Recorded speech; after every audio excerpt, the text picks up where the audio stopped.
Good morning. Good morning, everybody. Hey, how you doing? I heard it was a great cabaret last night, huh? Woohoo! Fun. Good morning and welcome. Welcome to the River Road Unitarian Universalist Congregation. I'm Reverend Karen Rasmussen, your affiliate community minister. If this is your first time here in person, we welcome you here on this Sunday morning. We hope you will stop by the welcome table so we can get to know you and help you get connected. For those watching live on YouTube, please feel free to join in the chat with your online host. If you're watching this at a later date and have questions, please visit our website to learn how to connect with us.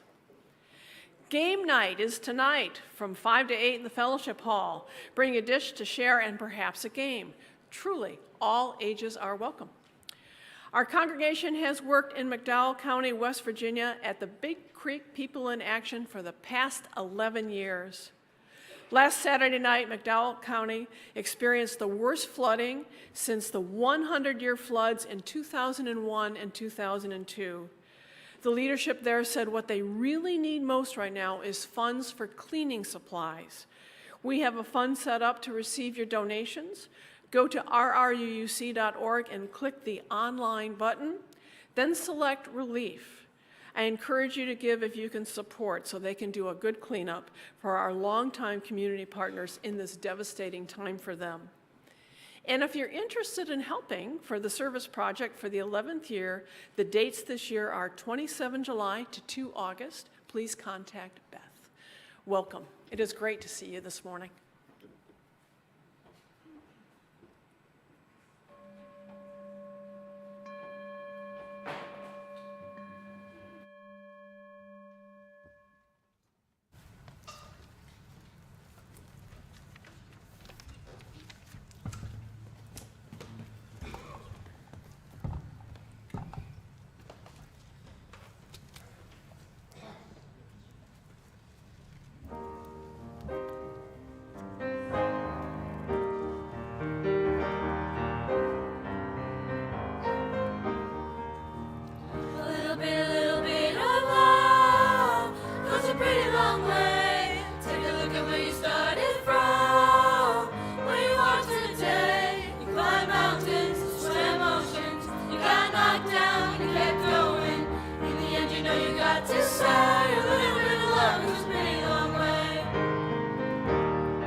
We begin our time together by lighting our chalice, the chosen symbol of our faith, with these words by Katie Sivani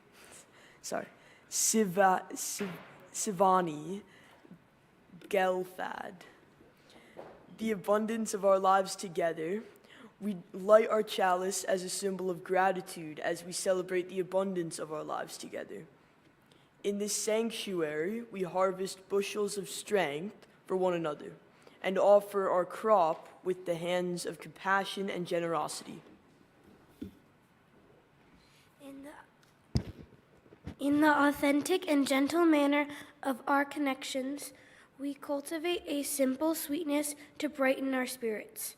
May we be grateful for the ways we nourish and uplift each other, for it is the sharing of this hallowed time together that sustains us.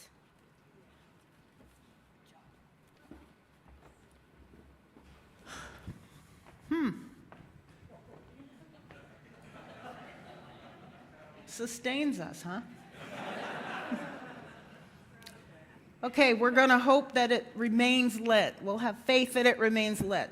So let's rise in body or spirit as you're willing or able after last night.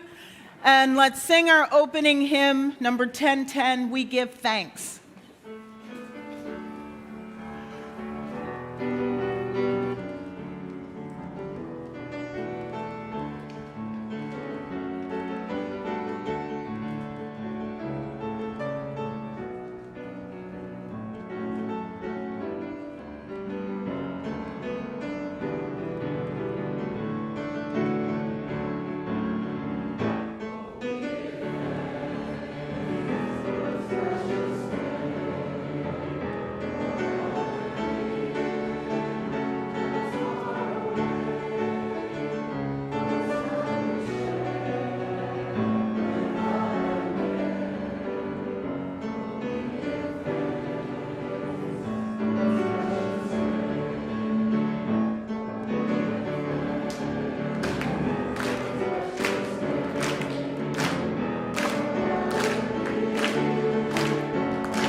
I'd like to invite the children up today. We haven't done this in a while, but today is the day.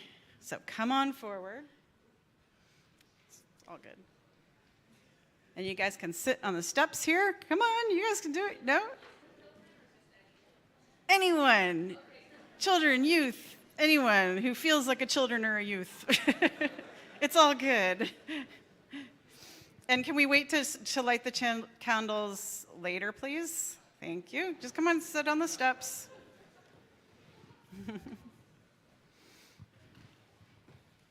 All right. So today we're going to talk about generosity. It's one of our UU values. And sometimes generosity is like volunteering at the bazaar or to teach or to sing in the choir. All of that is volunteer as generous of your time. But today, it's all about the money. So,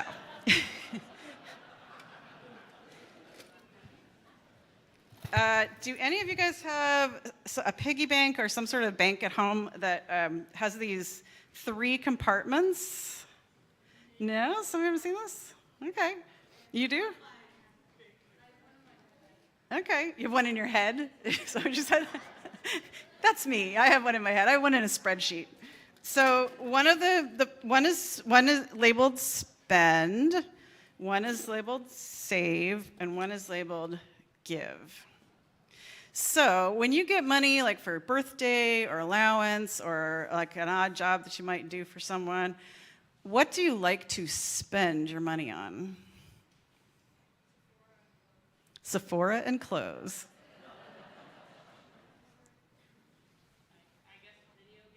Video games. Oh, yeah, that's a good one. Food. Yeah, food. Food that your parents won't buy you. Yeah. All right. How about, let's talk about the save box now. Save, do you ever keep some of your money back and save up for something really big? Yeah, down on the end, what do you save up for?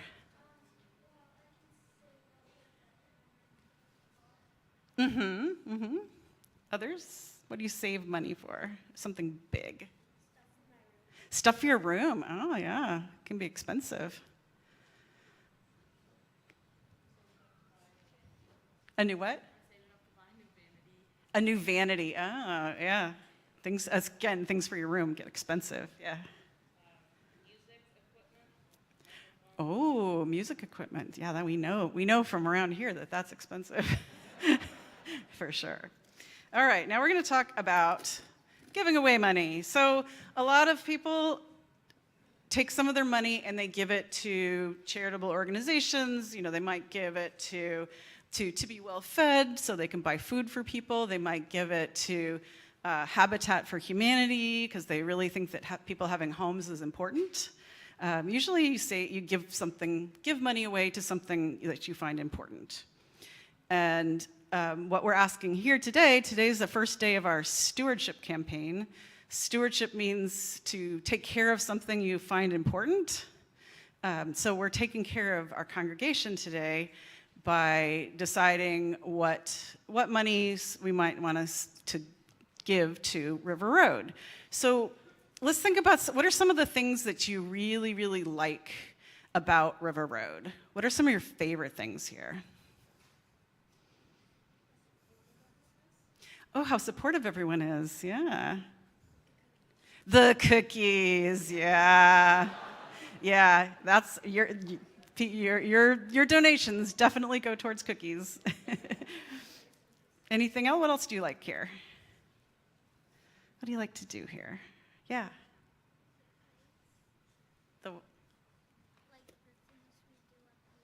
The things we do here in worship? Oh, okay, great, yeah. Oh, yeah, when we go up on the stage, there's a lot of stuff we use, yeah. The abundance of candles, yes. Yes. So all of those things cost money.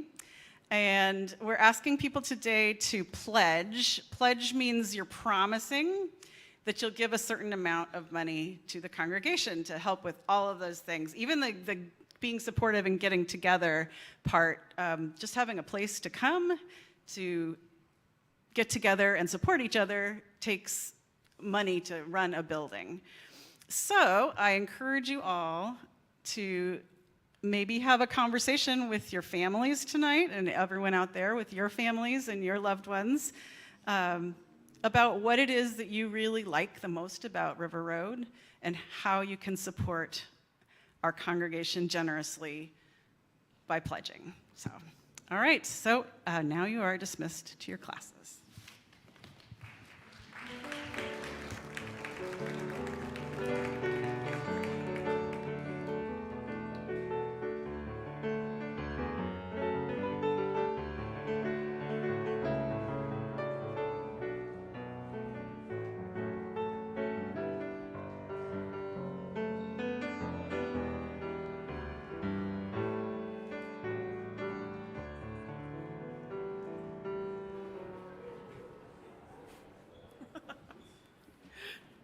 As a lead-in to the offering, and we talk about the community beyond, I want to tell you that Actions for Justice has postcards for the special election in Wisconsin. They will be distributing the packets at the coffee hour and have packets of various sizes, and they need to be done very soon, like in March. And in support of our congregation and the community beyond, the morning offering will be gratefully received. We do so mindful of the fact that we draw water from wells that we did not dig and pick fruit from trees that we did not plant. This is as it should be. So as long as we dig and plant for those that come after. If this is your first time visiting with us today, feel free to let the plate just pass you by. Your presence is gift enough indeed. To learn more about why we give of our financial treasure, you can check out our website at rruuc.org. There you can find more information about all of our programs and ways to get connected. You can also give right there on the main page by clicking the blue Give Online button. You can also text to give. The text to give number is 73256. Again, that number is 73256. The offering will be given and so gratefully received.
It's been a lot going on this week, hasn't there? I feel like I should keep bringing that list of all of the things that are happening in our government these days, but it might be too depressing. But still, we are aware that these things happen. So we're going to kind of change the way we do joys and sorrows for a while, because I think we need it. And we're going to begin with a meditation called Each Breath by Reverend Leif Seligman. Loving God, we pause in the stillness to rest for a moment, to quiet ourselves so that we can feel what stirs within us. Each breath draws us closer to the pulse of life, and with each exhalation, we make room for something new. May we find in this gathering the comfort of those who care. May we encounter patience along our growing edges and compassion in our most tender spots. Here, may we find the inspiration and the encouragement we need to face our challenges and nurture ourselves. And in the presence of suffering across the globe, may we redouble our efforts to practice kindness where we are, with the hope that the light of our actions travels like the light of faraway stars. May our gestures of compassion and generosity seed possibility. May we walk humbly with one another, choosing reconciliation over resentment as we try to live right-sized. When life presses in and shifts us off balance, when pain assails us, when frustration mounts, may the rhythm of our breath steady us and bring us back to a place of gratitude. In that spirit, I invite you to give voice out loud or silently for all that you are carrying on your hearts right now.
For all those we have named, for those we do not know, and for all that is carefully guarded in our hearts, may we join together in singing, "Comfort Me."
May we all be comforted and be a comfort to others.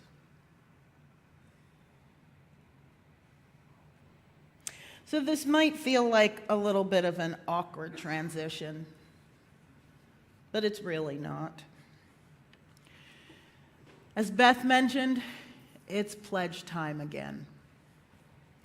Now, I know that every congregation I've ever visited, for some, it's just not their favorite Sunday. People know it's around this time, but darn it, I didn't think it was today. I would have stayed home, they tell me. And maybe some of you usually avoid it like I avoid the public radio pledge drives. Yes, I am a sustaining member of WHYY radio and have been for years and years and years, and I don't enjoy pledge time. But that's okay. Natalie is in front of the doors and you can't get out now. But, okay, all kidding aside, it is pledge time again. And the truth is that it takes money to run this place. If you think we raise enough through plate collections or building rentals or even the bazaar, you'd be wrong. The budget approved last year for this fiscal year, which ends June 30th, 2025, required $1,282,527 to fund everything. Plate collections and donations would cover approximately $190,000, or roughly 15%, and rentals are another 10% at about $129,000. The bulk of the budget for this year, 75% of it, is funded by your pledges. Thank you. Now, as I said, it takes money to run this place. Keeping the lights on, keeping the building warm, having running water and toilet paper in the bathrooms, and making sure the building is clean and maintained. It also takes money to pay your staff.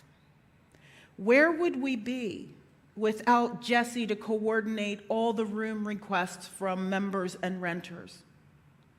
Or Mandy, Luz, or Mr. Hahn to take care of the building and make sure that everything is where it's supposed to be for events and meetings? Where would you be without Cliff and Schwei to lead 4 choirs and provide music for every Sunday and special occasions, sometimes on 30 minutes notice? Where would you be without Danny and Brian to make sure that we can see and hear everything and share our programming live and on demand for all who want to access it? Where would we be without Susan and Emily to receive, track, and deposit pledges, donations, plate collections, rental payments, and to pay the bills? Or Natalie to manage our website, our social media, the email listserv, Sunday announcement, orders of service, greeters, and publish the e-weekly every Thursday? Where would you be without Anna, your congregational administrator and my right hand who keeps everything running smoothly? And perhaps most importantly, who would be with your children right now if we didn't have Beth, Laura, Aruni, and Kamini? It takes money to pay for programming, for faith development and family programming, for music, for worship, and to support our efforts in the community.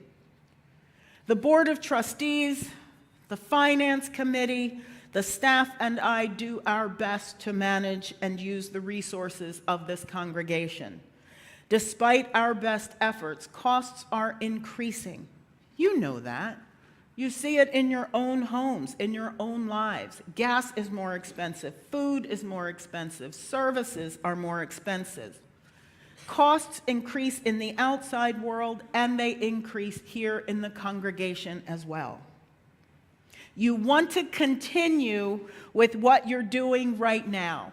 You want us to continue to provide high-quality worship and programming. You want to continue to provide appropriate salaries and benefits for your staff, and I hear that you want to attract the right minister for you during the upcoming search. And you want to continue to maintain this beautiful space and still keep serving our community and the larger world at the same time. And you want to continue to attract new members and visitors to River Road. Now, I've heard from some of you, we don't need to focus on just growth, but pardon my directness, unless you've figured out how to have eternal life, congregations must attract new members. You want to remain a healthy, active, vital congregation that is welcoming to all who would come through your doors. You want to support members and visitors on their personal faith journeys. You want to be more deeply engaged in the community, the nation, and the world at a time when the transformative and loving message of Unitarian Universalism couldn't be needed more.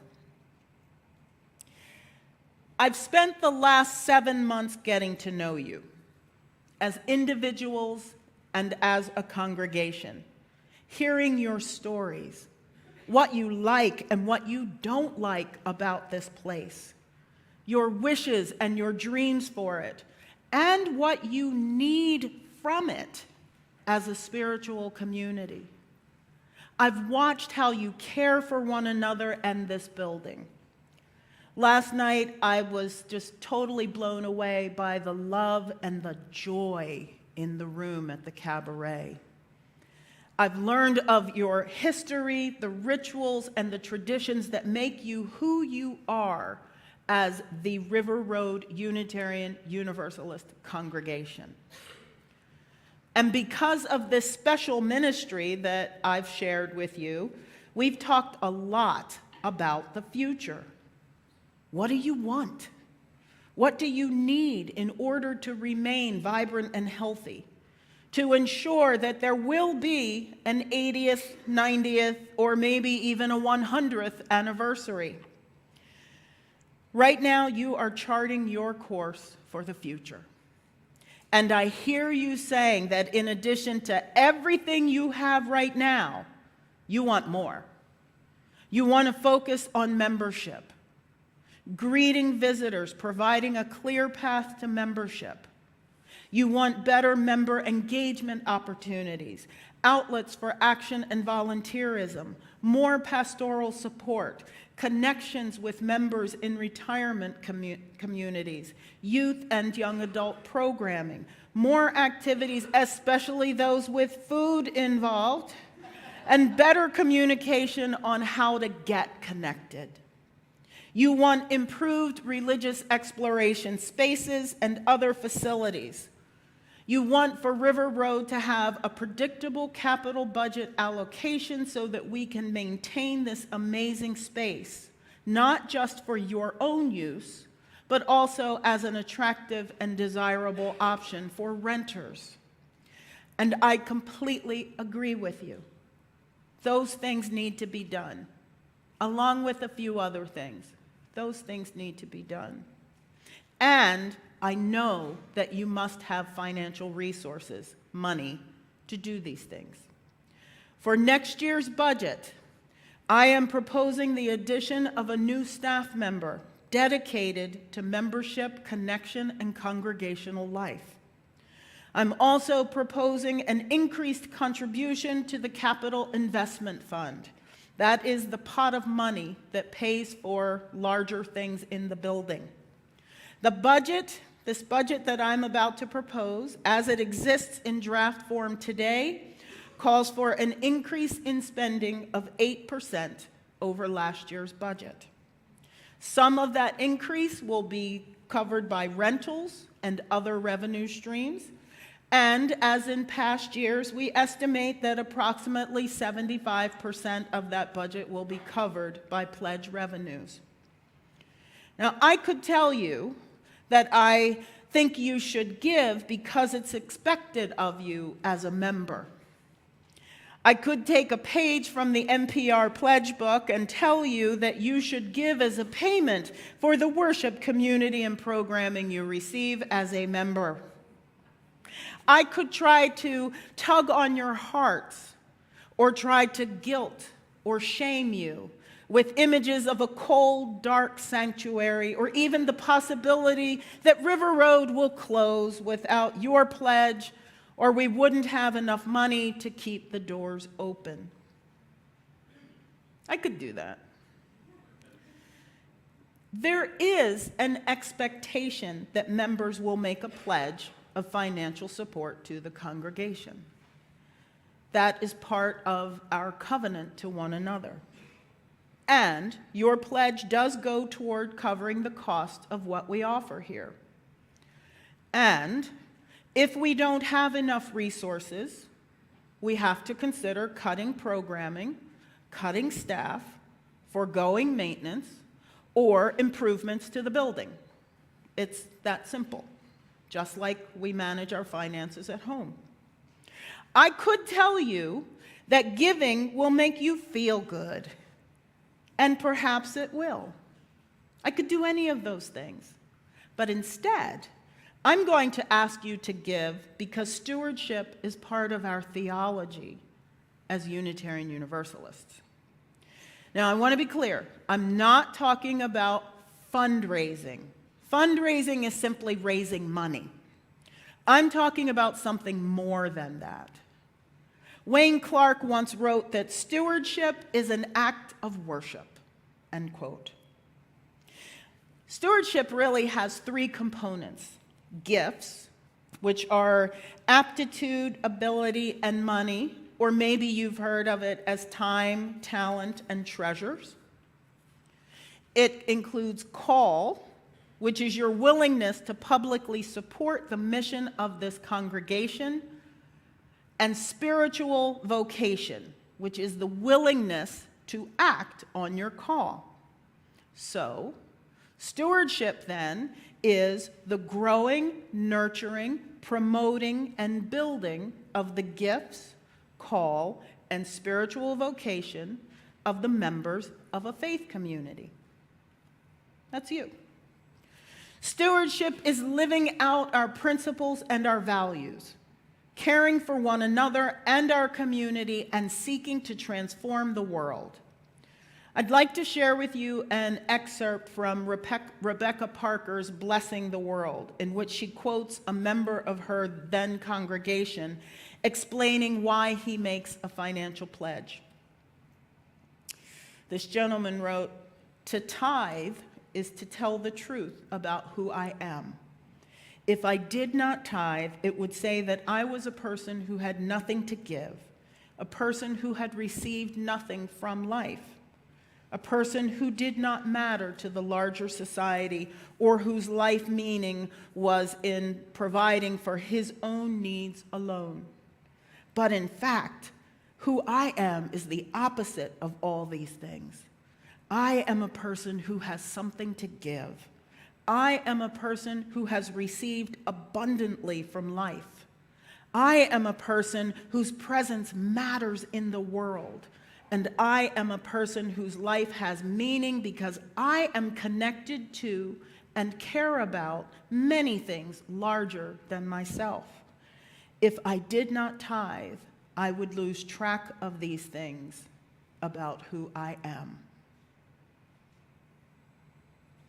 Interesting thought, especially the use of the word tithe by a UU congregant. But let's pause for 1 second.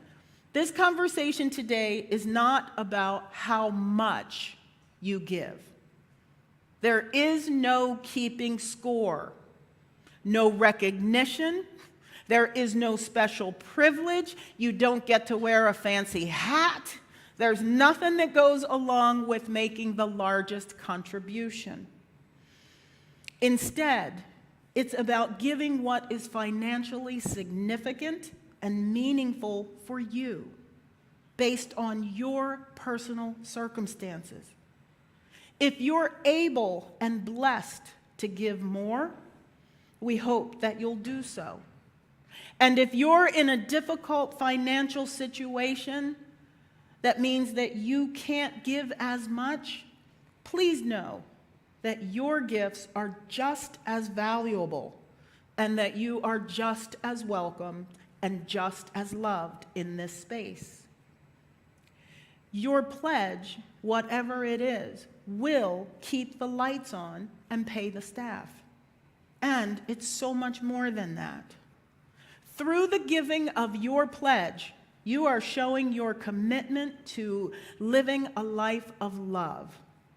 Love of one another, love of this place, love of your community, and love of the world. Through the giving of your pledge, you are showing your commitment to living a life of hope. Hope, which is that certainty that love exists.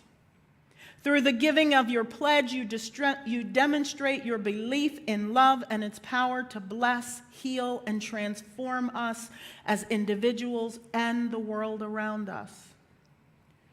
Through the giving of your pledge, you are showing your commitment to the mission of this congregation. Does anybody know what it is? To grow in spirit, community, and service. To be spiritually nourished, to love one another in community. The person sitting next to you this morning needs your support. The youth upstairs and downstairs need your support. The staff need your support. This entire congregation and this community need your support. Will you answer the call? Will you help chart the course for the future of River Road?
Good morning, River Road.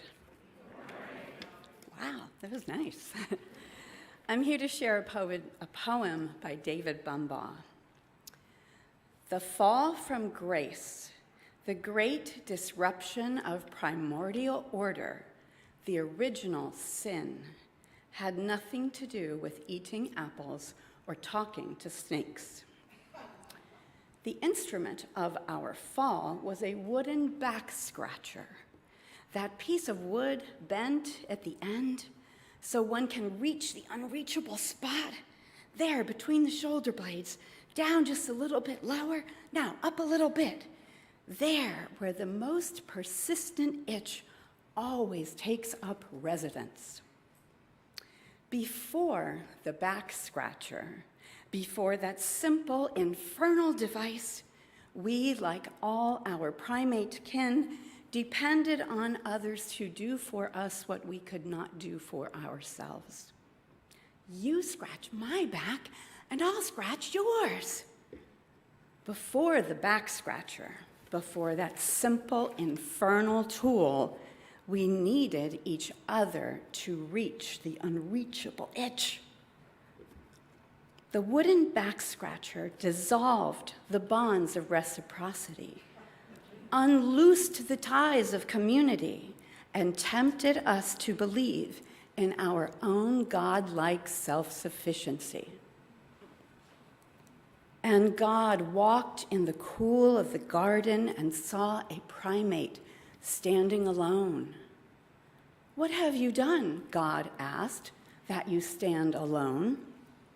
"I have found a back scratcher," said the beast, "and now I need no one." "Poor beast," said God, "now you must leave this garden. In Eden, no one stands alone. Each depends on the others." And then began our wandering, our pacing up and down the earth, scratching our own itches, pretending self-sufficiency, trying to ignore the persistent sense of loss, the vague yearning for a primordial order, a world where you scratched my back and I scratched yours.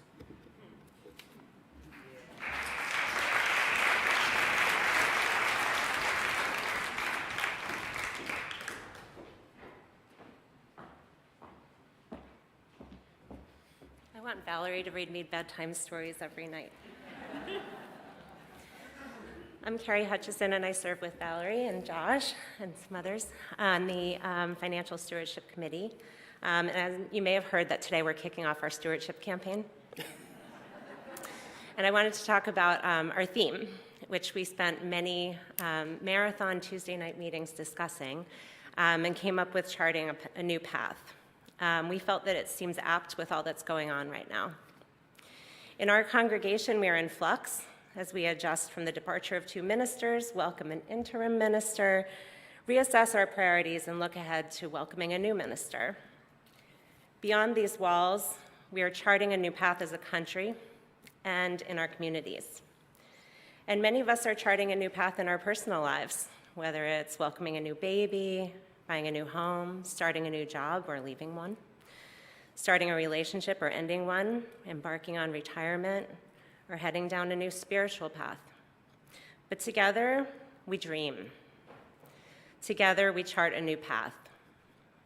Reflect for a moment on what led you here.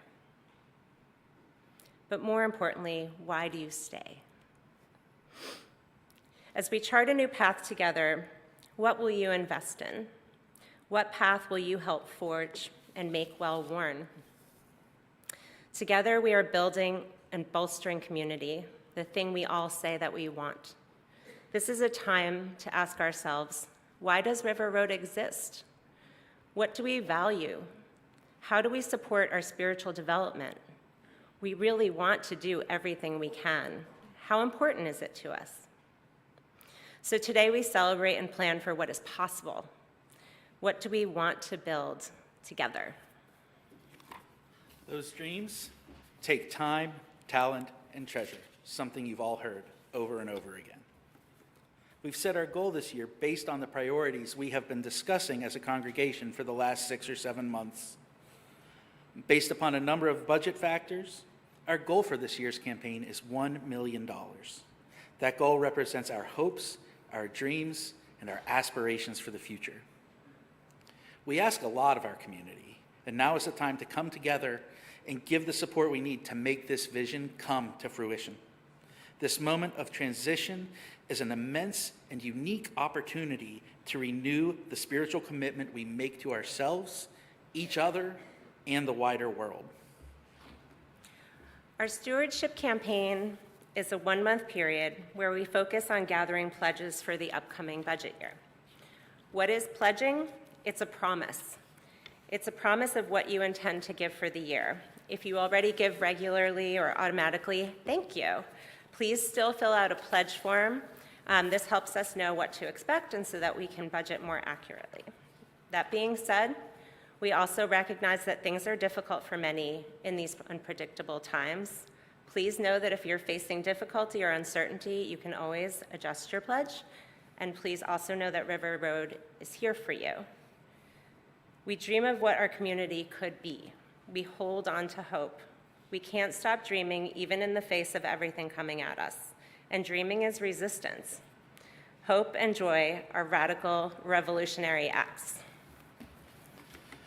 So this year, we're doing things a little differently and adding in a few fun activities to allow us to discuss our future together as a congregation and celebrate each other as we chart this new path.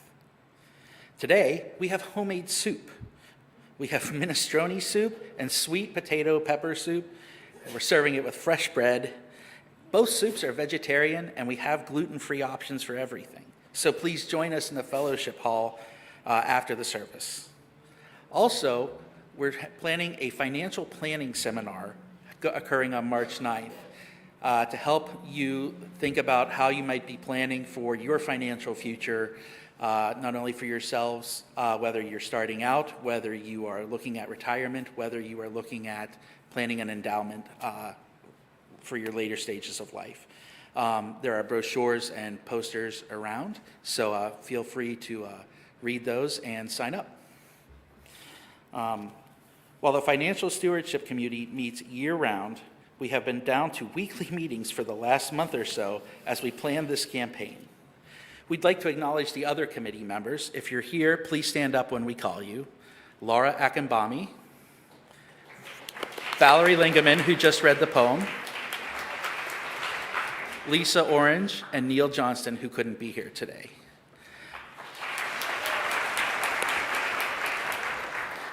Please let us know if you have any questions about giving. We are also looking for volunteers for the committee and to help with the activities.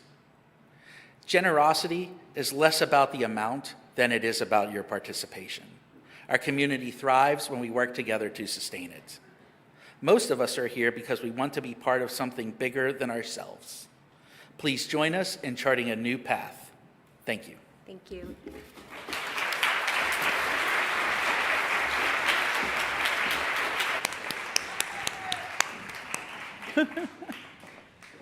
You missed naming another activity. We're going to play a game on March 9th. We're going to play Kahoot right here. UU Trivia during Spirit Sunday, so don't miss that. You look like you need to stand up and sing. Let's do it. Let's sing Building a New Way, number 1017.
We close our time of worship together by extinguishing our chalice and reciting out loud together these words by Elizabeth Sella Jones. We extinguish this flame, but not the light of truth, the warmth of community, or the fire of commitment. These we carry in our hearts until we are together again. As we prepare to leave this space, let us know that we are not alone when we go from here, that we are together. When the assaults continue, when the strife continues, when the tension continues, know that you're not alone. There are people right here in this space who are thinking of you, loving on you, and with you in spirit. Go in peace.